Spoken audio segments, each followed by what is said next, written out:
Hello everybody, it's the 8th of April today, and I'm looking at my fusion ash root over rock project that I call the shoe, mainly because the rock kindly vaguely resembles a shoe. What I'm going to do today is pull out some of these weeds that have sprouted, clear some of the topsoil, the top layer rather, of the soil away, add some slow release fertilizer, and then top dress it with some fresh substrate.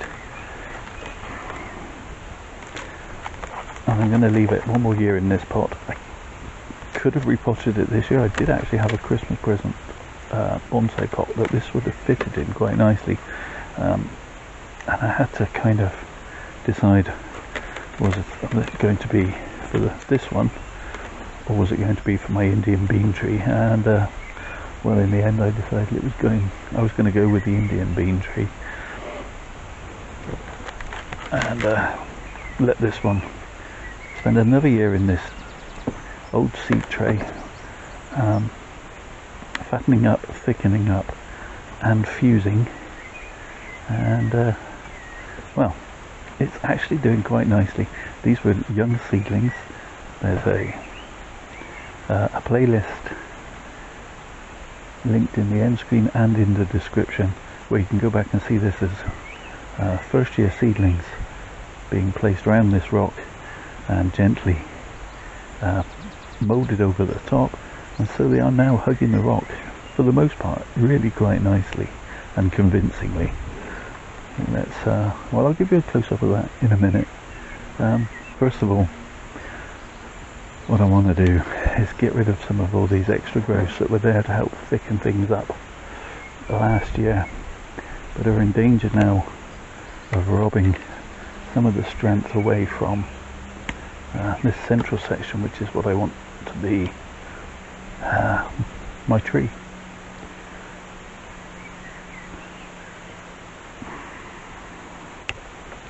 So I'm having to be careful which ones I take off, because some are still doing a job and some are just, as I said, fattening material.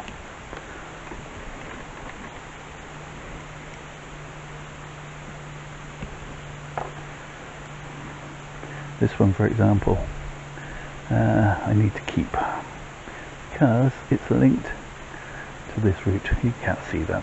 Let me bring you in. Now, these pieces are linked to this tree, which is fusing under here, but if I take it off I could lose some of the fusion points, and I don't want to, so I need to be careful not to remove that piece by wiggling it. I can see a bit of wiggle there, but that one I can remove. Okay, that piece can go.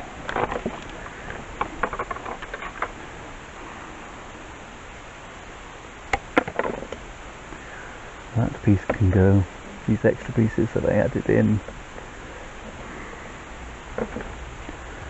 there's that one gone too. Come back to that.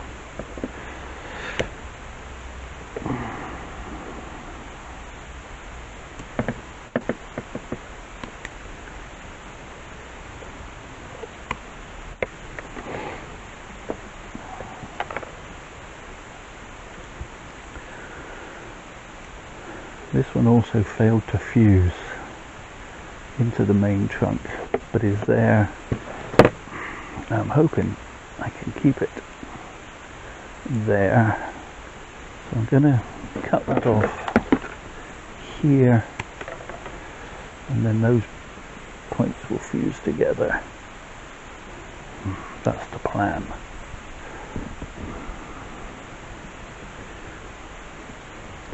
Things don't always go to plan, the best you can hope is that you'll get most of your plan.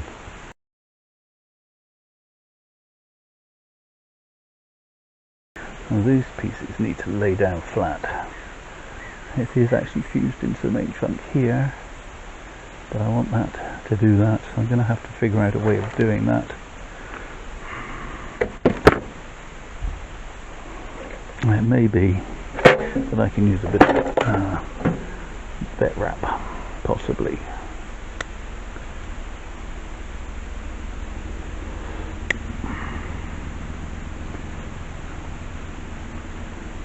So, almost done.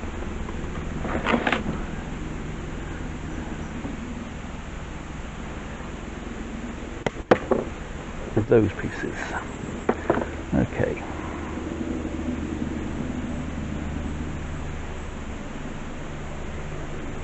The wire is almost lost into the trunk. It's been subsumed. I'm just going to let it disappear, and then hopefully I can carve that smooth over the next few years, which you'll see more in the next tree we look at. So I need to leave that and leave that.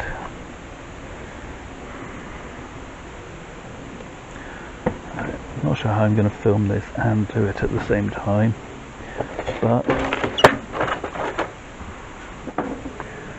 let's give it a whirl. I'm going to put this vet wrap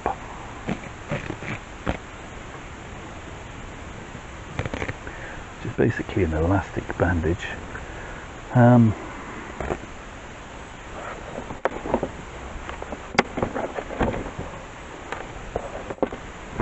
under the pot.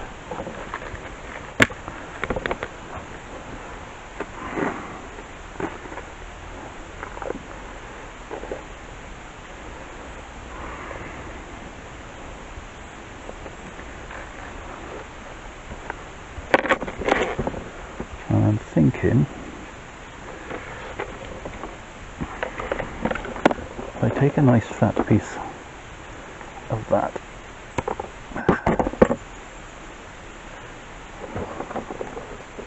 and then tape it. Not going to work now. Bear with me. Put that on the diagonal.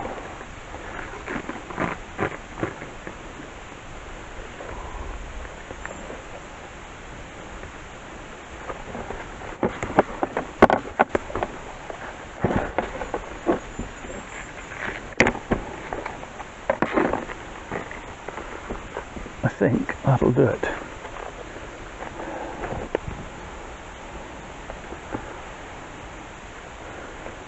I'll need to keep an eye because it's obviously going to sit wet, but I think it'll be right over the summer months if I remove it before winter. Okay, so for the rest of the tree, okay, so I've trimmed back all the top. I now have my trunk line. As these trunks fuse some more, I can do a little bit of that carving I mentioned.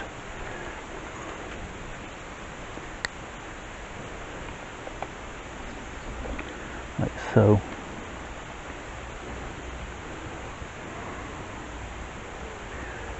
I'm just removing some of the top layer, and then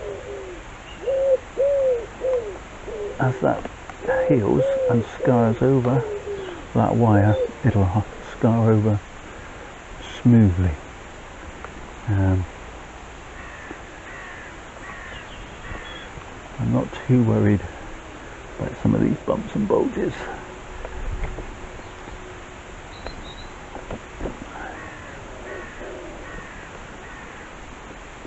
That'll, like they say, skin over quite nicely, and in a minute I will show you another tree that I've done this on over the years, and you'll see that you can barely notice some of the joints, as it were.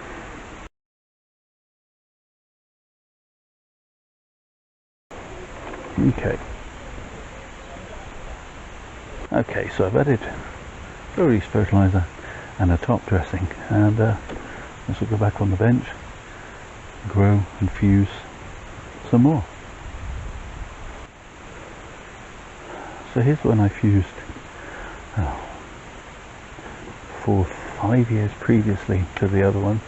As you can see, these 4 trees are fused completely, and I had exactly the same issues with the wire scarring, and treated this in exactly the same way, with just carving away the ridges, and yeah, you can barely see. Well, I know where they were. I can see these odd lines, but if I didn't know they were there, I don't think I'd necessarily spot them. I would just think they were part of the bark. This tree is going to get the same treatment. It's going to get this weedage and moss taken off, and going to have some trimming. I want to try and refine this tree some more now. And I'm tempted to take this branch right back and almost start again. Back to a bud.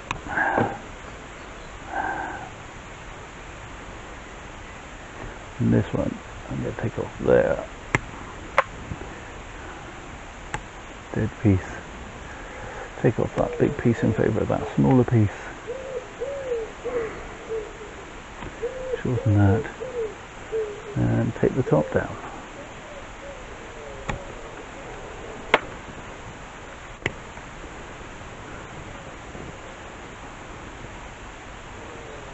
And this piece can be my new apex.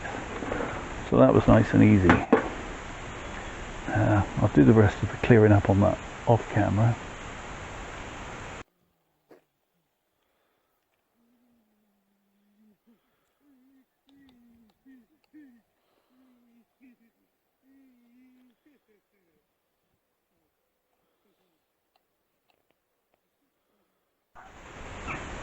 So all top dressed and fed. Yeah, and I guess this is it's a good example of one of the things that I often say I try to do with my trees, which is to create a trunk from which to then create the branching. So I've got these trees that have created this nice gentle taper and movement, and now I've got to create the branching. Okay, and again, same deal with this one. I'm going to be clearing off the surface, the moss, the weeds, top dressing with some slow release fertilizer, and power this fusion some more. We've got some odd lumps and gaps, but if you look at an old ash in the wild, they often have old lumps and gaps as well, so I'm not desperately losing sleep over it. Although I'm tempted to lose that piece entirely. I think I will. Let's move you in a little bit closer and show you the rootage.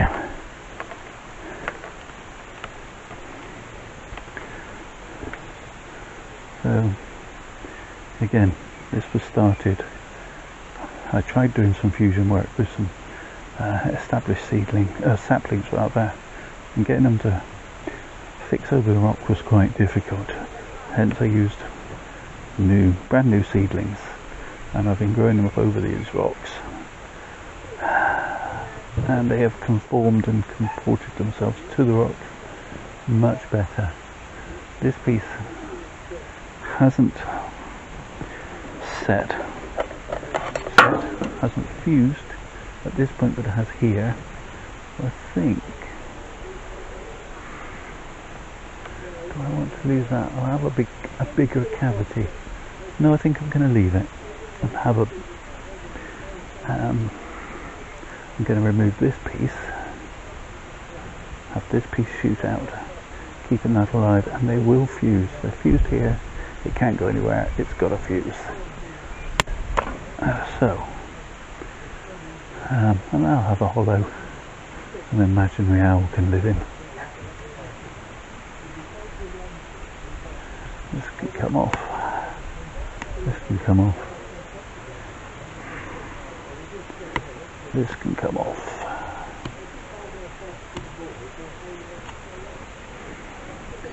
Now prune that back to a bud. There. I'll prune this back to a bud. And that back to a bud.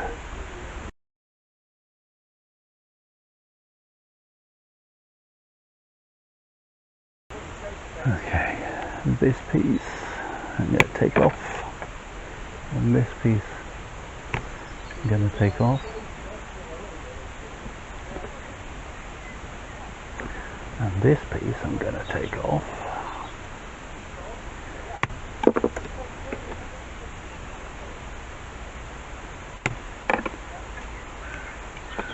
and take that back to there. Okay, in terms of a front, well, I like to think of this as a 360-degree tree. It looks quite good with the roots and the rock from all three sides, but I had to pick a favourite. It would be that, I think. Don't know, I have a piece of wire sticking out there. Just waiting for me to go to manoeuvre the tree and catch hold of, see if I can get rid of that.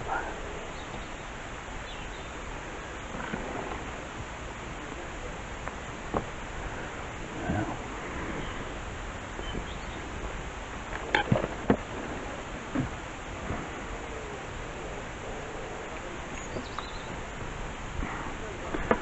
That's better, just a little bit sticking out.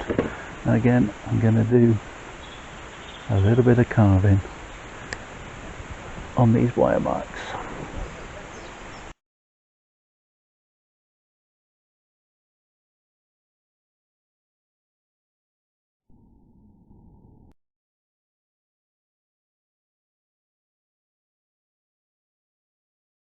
This grafting tape can come off, and then I hope you can see this.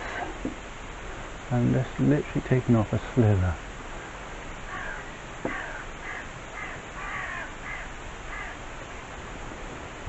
So that smooth transition.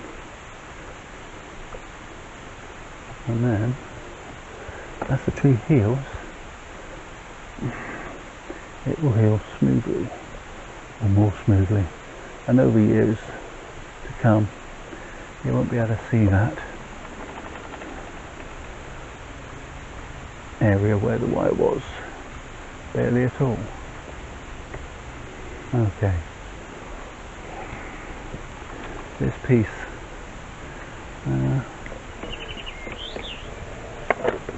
I know some people will say it's a deciduous tree, it shouldn't have any deadwood, but you know, walking in the woods with Cooper over the years, I've seen many a deciduous tree with deadwood, so it doesn't offend my eye anywhere near as much as some people.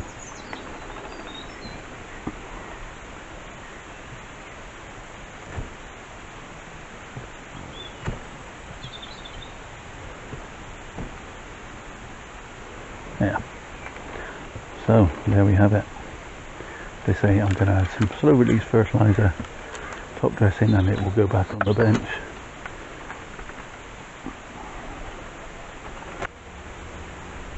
Parks and Coops are out here keeping me company. Coops found a nice patch of sun to lie in.